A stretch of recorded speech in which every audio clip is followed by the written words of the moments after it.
Morning class. Good morning sir. बैठ जाइए बैठ जाइए। कैसे हैं आप सब? अच्छे हैं। कल हमने क्या पढ़ा था? मुंशी प्रेमचंद के बारे में।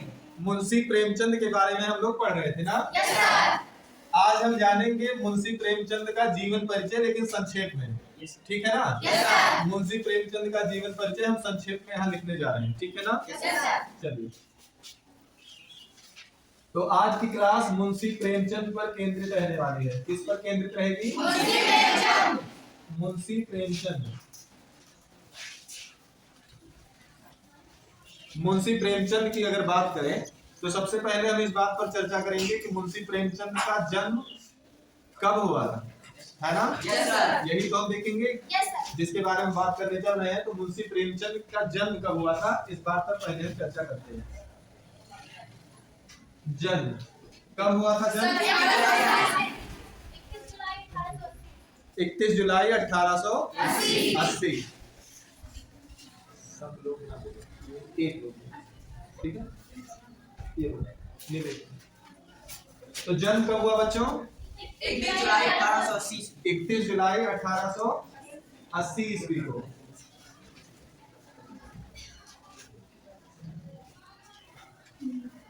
इकतीस जुलाई 1880 ईस्वी को इनका जन्म होता है। जन्म स्थान क्या था? लमही जिला वाराणसी। जन्म स्थान की बात करें तो इनका जन्म हुआ था लमही ग्राम और जिला लमही गांव में, जो किस जिले में पड़ता है? वाराणसी में पड़ता है। वाराणसी को हम बनारस भी कहते हैं ना। Yes sir. तो गाना भी आपने सुना होगा, खरीद के पान बनारस वाला, है ना? तो बनारस बहुत मशहूर है ना। Yes sir. बनारस की रेशमी साड़ियाँ बहुत मशहूर हैं, जिसको हम बनारसी साड़ी कहते हैं। Yes sir. बनारस का पान बहुत मशहूर है ना? Yes sir. बनारस के घाट बहुत मशहूर है ना? तो उसी मशहूर बनारस के लमही गांव में हुआ था। ठीक है ना? Yes sir. इनके बचपन का नाम क्या था? बचपन का नाम क्या था?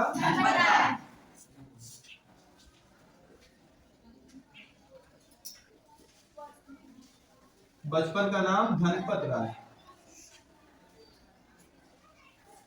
ठीक है? Yes sir.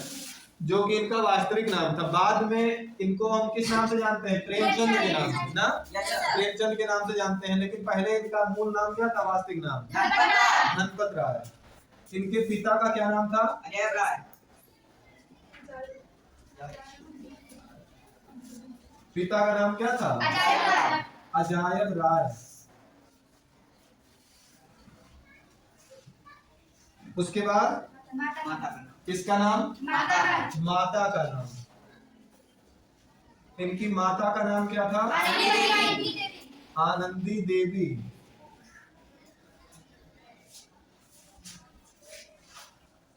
आनंदी देवी इनके माता का नाम था। ठीक है ना? Yes yes. उसके बाद इनकी शिक्षा पर चर्चा करेंगे। कहां तक इन्होंने शिक्षा प्राप्त की थी? इनकी उच्च शिक्षा बीए थी, है ना? Yes sir. बीए अर्थात बैचलर ऑफ आर्ट्स। किसी को हिंदी में स्नातक भी कहते हैं। क्या कहते हैं? स्नातक। ठीक है ना? यानी इंटर के बाद व्यक्ति किस क्लास में प्रवेश लेता है? बीए या बीएससी, यानी ग्रेजुएशन भी कहते हैं, इसी को स्नातक भी कहते हैं। तो इनकी उच्च शिक्षा बीए तक थी। ठीक है ना? Yes sir. और इसके बाद शिक्षा के बाद किस विषय पर चर्चा करेंगे? साहित्यिक परिचय। थोड़ी सी और जानकारी ले लेते हैं इनकी पत्नी के बारे में। इनकी पत्नी का नाम क्या था? शिवरानी देवी। पत्नी का नाम था शिवरानी देवी।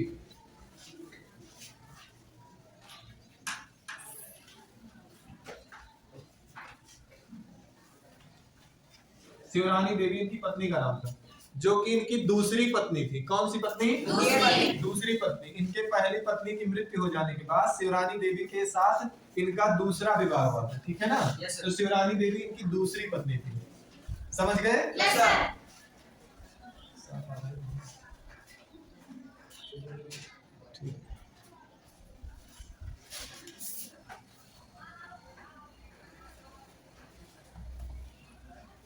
अब देखेंगे कि इनकी मृत्यु कब हुई। सन 1936 ईस्वी में। मृत्यु कब हुई भाई? 1936 ईस्वी में। 1936 ईस्वी। ठीक है ना? Yes sir. ये बात समझ आई? Yes sir. कि जन्म 31 जुलाई 1880 को हुआ। जन्म स्थान था लम्ही गांव वाराणसी। बचपन का नाम इनके धनपत राय था। इनके पिता का नाम अजायब राय, माता का नाम आनंदी देवी। इनकी उच्चतम शिक्षा बीए थी, स्नातक, और पत्नी का नाम शिवरानी देवी था। और इनकी मृत्यु 1936 ईस्वी में हुई। ठीक है ना? Yes sir. मृत्यु स्थान क्या था? जैसे जन्म स्थान हम जानते हैं, तो मृत्यु स्थान क्या था? क्या पता है आप सबको? नहीं पता है। चलिए, मृत्यु स्थान इनका वही गांव, वही घर, अपने घर पर ही इनकी मृत्यु हुई। ठीक है? ये जलोदर रोग से पीड़ित थे और उसी रोग से इनकी मृत्यु इनके घर पर 1880 ईस्वी को हो गई। 1936 ईस्वी को हो गई थी, अपने गांव में ही, अपने घर पर ही। ठीक है ना? Yes sir. ये बात समझ गए? Yes sir. इसके बाद हम बात करेंगे इनकी साहित्यिक सेवाओं की। अब तक जो हम पढ़ रहे थे, एक तरह से ये जीवन परिचय था। क्या था? जीवन परिचय। जीवन परिचय। अब हम बात करेंगे इनके साहित्यिक परिचय की। किस पर बात करेंगे? साहित्यिक परिचय। साहित्यिक परिचय। ठीक है ना? Yes sir. आ जाइए।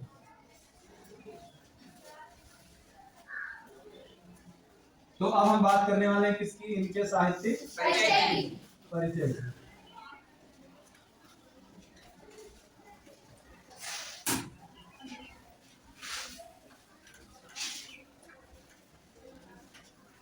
साहित्यिक परिचय की। अगर साहित्यिक परिचय की बात करें तो सबसे पहले बात कर लेते हैं इनकी भाषा की। किस चीज की? भाषा की। भाषा की। और इस भाषा पर बात करने से पहले थोड़ा सा जान लेते हैं कि ये प्रसिद्ध क्यों है। ये उपन्यास सम्राट है। क्या है? उपन्यास सम्राट। प्रेमचंद जी को उपन्यास सम्राट भी कहा जाता है। ठीक है ना? Yes sir. इनको कथा साहित्य का जनक भी कहा जाता है।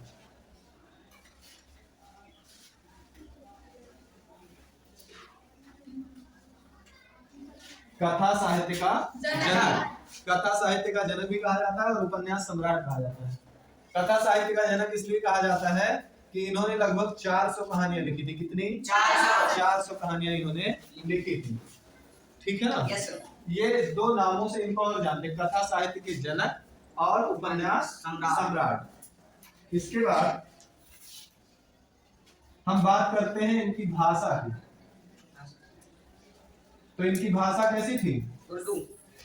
सहज, सरल, व्यवहारिक, प्रभावपूर्ण, मुहावरेदार एवं प्रभावशाली। इनकी भाषा, इन्होंने कुछ रचनाएं उर्दू भाषा में की। ठीक है? Yes sir. और उसके बाद जो इनकी हिंदी थी वो सरल हिंदी।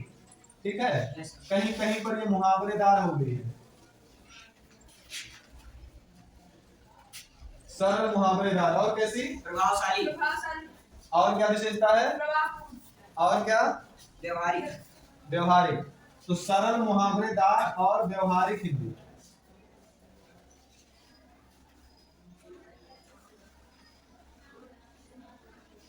सरल, मुहावरेदार, व्यवहारिक हिंदी इनकी भाषा है। ठीक है ना? यस। इनकी शैली कैसी है?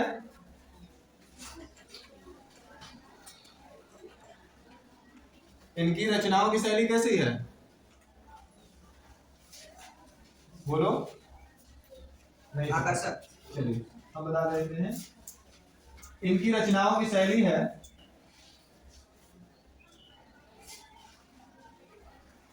आदर्शोन्मुखी,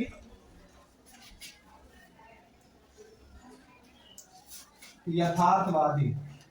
कैसी है? आदर्शोन्मुखी, यथार्थवादी। ठीक है ना? यानी इन्होंने अपनी रचनाओं में आदर्श की स्थापना की है और यथार्थ का चित्रण करते हुए की है। यानी इनकी कहानी का यथार्थ भी अंत में आदर्शोन्मुखी हो जाता है। ठीक है ना? Yes sir. अर्थात ये वास्तविक घटनाओं का चित्रण तो करते हैं, लेकिन बाद में ये उसमें भी आदर्श की बात करते हैं कि जैसे अगर कोई चीज हो रही है तो उसका आदर्श स्वरूप क्या है, इसकी बात करते हैं। ठीक है? Yes sir. आई बात समझ में? यस। अब बात कर लेते हैं किस पर? इनकी रचनाओं पर। किस पर बात करेंगे? रचनाओं पर। रचनाओं पर।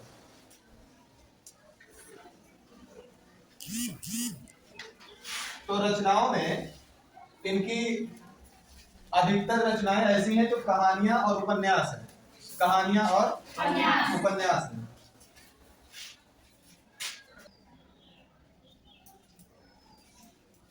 तो बच्चों क्योंकि हमने देखा कि इन्होंने अधिकांशतः उपन्यास और कहानियां लिखी हैं, तो उपन्यास और कहानियां लिखने के कारण सबसे पहले इनके उपन्यासों पर चर्चा करते हैं, क्योंकि ये उपन्यास सम्राट भी कहे जाते हैं।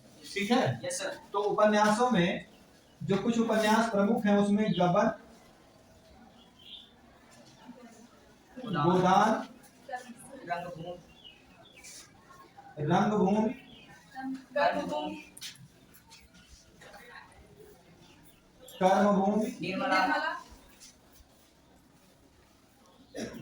निर्मला, सेवा सेवा सदन, सदन, सेवा सदन, निर्मला सेवा सदन। सदन और बस। इतने ही हैं। अच्छा, इनका एक प्रमुख उपन्यास है मंगल सूत्र। क्या है? मंगलसूत्र, जो कि अधूरा उपन्यास है, इस कारण विशेष चर्चित है। अधूरा उपन्यास है मंगल सूत्र। तो गबन, गोदान, रंगभूमि, कर्मभूमि, निर्मला, सेवा सदन आदि इनके प्रमुख उपन्यास है। और एक उपन्यास जब ये लिख रहे थे उसी दौरान इनकी मृत्यु हो गई थी, तो वो उपन्यास अधूरा रह गया जिसका नाम मंगल सूत्र है। ठीक है ना? Yes sir. उसके बाद और रचनाओं की बात करें तो कहानियों की हम बात करेंगे। कहानियां, इनकी समस्त कहानियां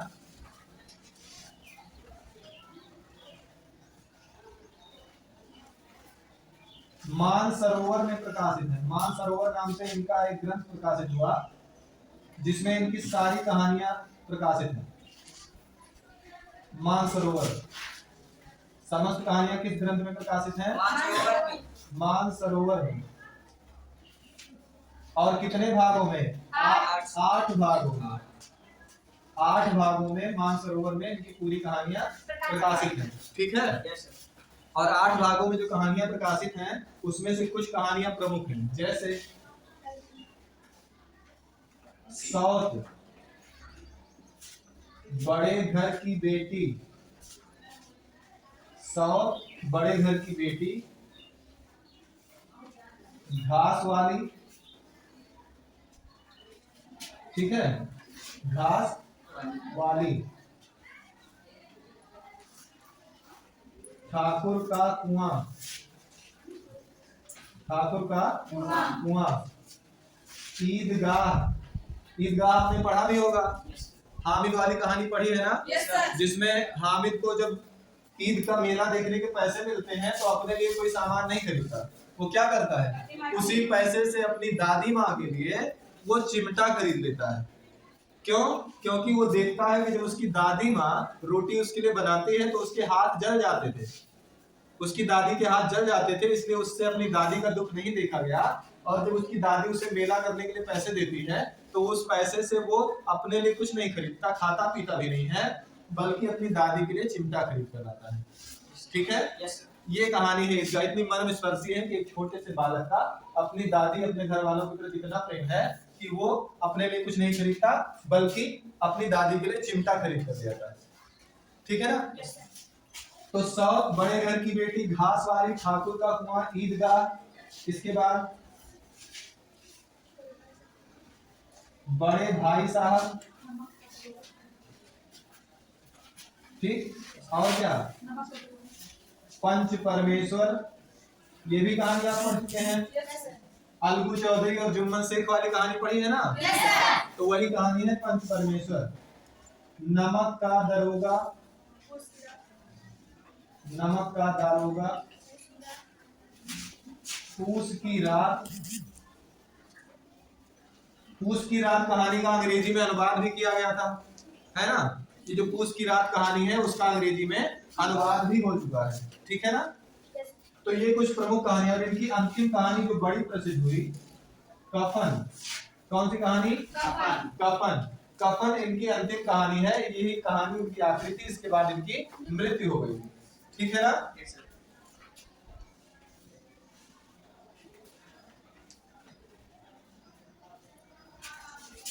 तो ये गबन, गोदान आदि इनके उपन्यास हैं। ठीक है ना? Yes sir. क्या है? उपन्यास, उपन्यास है। ये सब इनके उपन्यास। इधर जो सौत आदि हैं इनकी कहानियां हैं। ठीक है ना? यस और उसके बाद इन्होंने कुछ नाटक भी लिखे। क्या लिखा? नाटक। नाटक। नाटक करना और देखना अच्छा लगता है ना? Yes, sir. आप लोग नाटक करते भी हैं Yes, sir. और नाटक देखना भी अच्छा लगता है। Yes, sir. तो इन्होंने तीन नाटक लिखे। कौन कौन से? संग्राम। करबला, संग्राम। संग्राम, प्रेम की वेदी। प्रेम की वेदी। रूठी रानी। तो इसके अलावा भी एक और नाटक है जिसका नाम क्या है? रूठी रानी। रूठी रानी। तो इन्होंने नाटक भी लिखे, कहानियां भी लिखी, उपन्यास भी लिखे, कुछ निबंध भी लिखे, कुछ निबंध भी लिखे। लेकिन ये अपने उपन्यासों और कहानियों के कारण इतने प्रसिद्ध हो चुके थे कि इनके निबंधों को उतनी प्रसिद्धि नहीं मिली जैसे इनको मिलनी चाहिए। इनके नाटकों की भी वैसी प्रसिद्धि नहीं है जैसी मिलनी चाहिए। लेकिन इन्होंने उपन्यास जो लिखे बहुत प्रसिद्ध हुए, कहानी जो लिखी बहुत प्रसिद्ध हुई, है ना? Yes, sir. और इन्होंने लगभग 400 कहानियां लिखी हैं। कितनी? 400। 400 कहानियां लगभग। तो इन्होंने लगभग 400 कहानियां लिखी। ठीक है ना? Yes, sir. तो आज प्रेमचंद जी के जीवन परिचय के अंतर्गत हमने ये सारी चीजें पढ़ ली। बाकी की चीजें हम अगले क्लास में पढ़ेंगे। ठीक है ना? Yes, sir. बाकी की चीजों को हम अगले क्लास में पढ़ेंगे। ठीक है ना? Yes, Yes, sir. चलिए, ये समझ में आ गया सबको? Yes, sir. चलिए, बहुत अच्छे। अब देखिए रिकॉर्ड, कुछ चीजें और हैं जो कि छूट गई हैं, तो अब उसके बारे में भी थोड़ी सी चर्चा कर लेते हैं। जैसे हमने सारी चीजें तो पढ़ ली, लेकिन उसके बाद हमें क्या ये पता चल पाया कि जिस व्यक्ति का मूल नाम धनपत राय था वो प्रेमचंद कैसे बन गया? Yes. नहीं। ये क्या पता है? नहीं। पता है। तो इसी बात पर चर्चा करेंगे कि जिस व्यक्ति का मूल नाम धनपत राय था वो प्रेमचंद कैसे बना। ठीक है ना? Yes, sir. तो यहाँ पर जगह खाली है, यहीं पर लिख लेते हैं। यहाँ पर आप सबको समझ में आ रहा है? दिख Yes, रहा है? sir. चलिए, तो धनपत राय से प्रेमचंद बनने की कहानी इस प्रकार है। इन्होंने एक लिखा था, एक रचना लिखी थी, सोजे वतन। सोजे वतन, जो उर्दू का कहानी संग्रह था।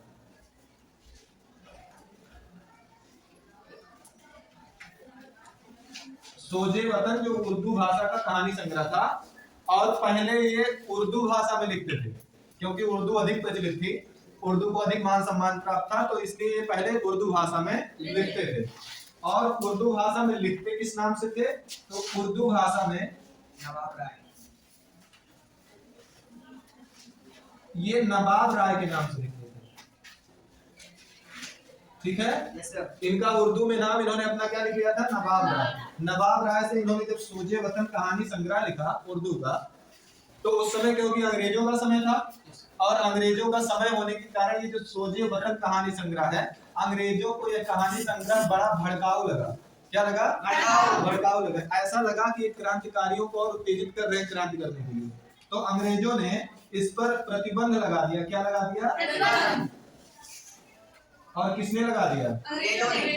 अंग्रेजों ने। प्रतिबंध लग गया अंग्रेजों द्वारा। ठीक है ना? Yes, sir. अंग्रेजों द्वारा जब इस पर प्रतिबंध लगा, और इनकी सोजे वतन की जितनी भी प्रतियां बाजार में उपलब्ध थी, जिन लोगों ने खरीद रखी थी, बाजार में जिन दुकानों पर उपलब्ध थी, उन दुकानों पर से उनको खोज कर अंग्रेजी सरकार ने जलवा दिया, नष्ट करवा दिया। और इन्हें उस जिले के कलेक्टर ने चेतावनी दी कि यदि आपने इसके बाद ऐसे कहानी संग्रह लिखे तो आपको जेल हो सकती है। तो इस कारण ये जो सोजे वतन इन्होंने लिखा था और उर्दू भाषा में लेखन कर रहे थे नवाब राय नाम से, Yes. इतनी धमकी मिलने के बाद और अपनी सोजे वतन की सारी प्रतियां नष्ट हो जाने के बाद इन्होंने फिर नवाब राय से के नाम से कुछ नहीं लिखा, और नवाब राय क्या बन गए थे? मुंशी प्रेमचंद।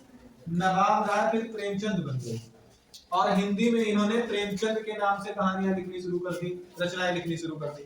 ठीक है? Yes, sir. एक चीज तो ये आपके ध्यान में रहनी चाहिए। दूसरी चीज, इनके साहित्यिक परिचय में जो बच गई थी वो है पत्र पत्रिकाएं। इन्होंने किन पत्र पत्रिकाओं का संपादन किया? मर्यादा। तो इन्होंने माधुरी, मर्यादा,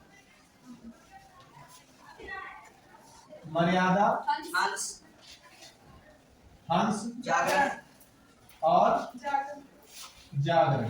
ठीक है, इन 4 पत्र पत्रिकाओं का इन्होंने संपादन किया, जिसमें से हंस जो पत्रिका थी इनके द्वारा ही इसकी स्थापना हुई थी। हंस का पहला प्रकाशन मुंशी प्रेमचंद ने ही किया था, अर्थात इनकी मूल पत्रिका हंस है और बाकी माधुरी, मर्यादा और जागरण पत्रिकाओं का भी इन्होंने संपादन किया है। ठीक है, Yes, sir. ये बात समझ में आई आप सबको? Yes, sir. तो अब प्रेमचंद के बारे में मैं समझता हूँ कि कुछ भी बताना शेष नहीं है। ठीक है ना, इसके बाद हम मुंशी प्रेमचंद पर आगे की चर्चा अगले क्लास में करेंगे। ठीक है ना? Yes, sir. ठीक है, आज के लिए इतना ही।